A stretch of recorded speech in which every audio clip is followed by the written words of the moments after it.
All right, so here we are in InstaMAT Studio, and you can see that I have an asset texturing project here, and I'm working on this barrel. So let's go ahead and take a look at how we can use radial symmetry in InstaMAT Studio. So first off, I'm going to create a new layer, and I'm going to create a multi-channel brush. And just like before, I can go ahead and start painting on the model, and this is what we've had before. But now what we can do is utilize a new toolbar across the top of the UI. And you can see that we have our new painting toolbar, which I can switch to with this icon here. And this gives us access to the brush radius, lazy mouse, which is new.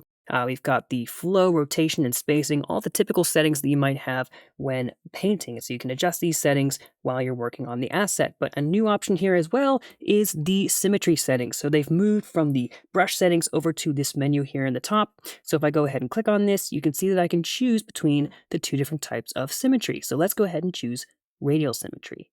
And so now if I hover over the mesh, you can see that we have a bunch of these preview brushes around this central axis. So if I start painting on this, you can see we can paint some really cool patterns very easily here. And so now what I can do is I can change the axis that this radial pattern is based on by clicking on this option here. So let's choose Y, and now I can paint along the top and create some pretty cool patterns. I can hit Z on my keyboard or press the eraser, and I can start erasing bits and creating something pretty cool. Now, this also works with dynamics. So if I go ahead and switch to my brush settings, increase the size, let's go ahead and just turn on pressure sensitivity. You can see that I can create some really fine details and then press harder and create some pretty cool details like this. And it's a really nice painting experience. And we can create some pretty interesting and unique designs this way. So let's take a look at what some of these settings do here. So if I go to the top again and I click on this little cogwheel, you can see that we get our radial symmetry settings. So at the top, you can see that we have the plane origin, and this allows us to control where this center area is, the center axis for radial symmetry is on the mesh. But there's another way that we can control this, and that's by pressing the W key, and that brings up the translate gizmo. And W is the universal translate gizmo key for most of InstaMAT's tools. So you can see here, I can go ahead and just move this over. I can translate it to, somewhere over here. Then I hit W again or press that gizmo, and you can see that now the center axis is in this area on the barrel itself. And I can hit undo. We can go ahead and reset it by just going back up here and hitting the reset button for plane origin. And there we have it. Now, underneath plane origin, we also have the count. So if I increase this, you can now see that we have many more of those repeated brush strokes. And I can get much more detailed here with more of those brushes being painted at the same time, or I can decrease it and create a much more simple design if I wanted to. So that's where the count is here. I can go ahead and reset that. Now, actually, I'll go ahead and increase it because I want to show you the angle span. Now, 360 means that you can see that these brushes are mirrored across, a whole circle here. But if I go ahead and decrease this, you can see that we can get this kind of partial arc. And so I can create these really nice sweeping motions here by using by decreasing this number here, this value for the angle span, down to something lower than 360 degrees. So I'll go ahead and reset that. Let's go ahead and undo.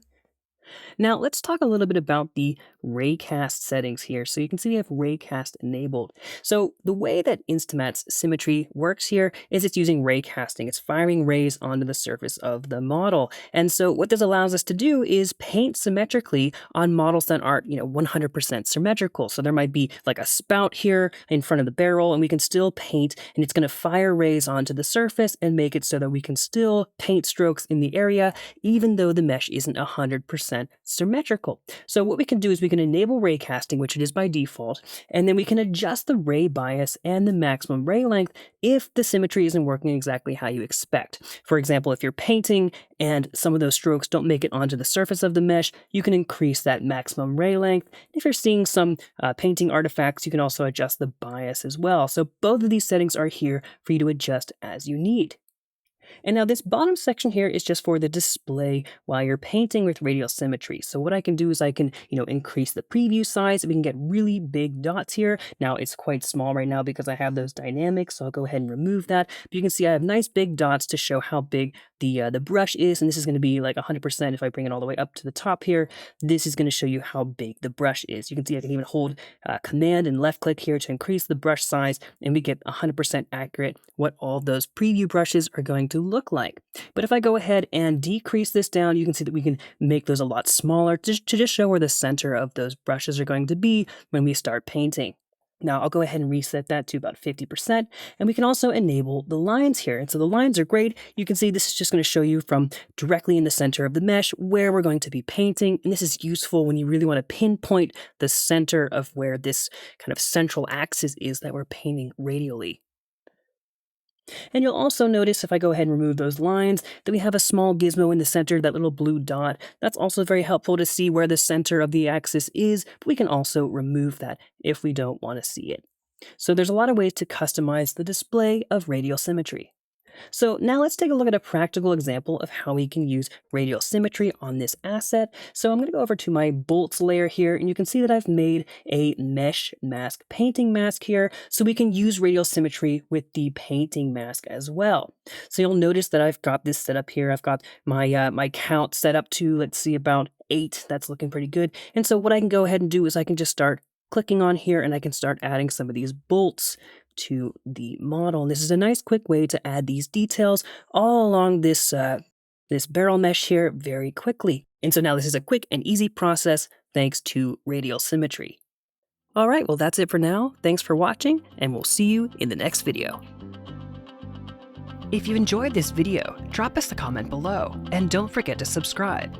For the latest news about InstaMAT, please visit our website, follow us on X, join us on Discord, or sign up for the Abstract community.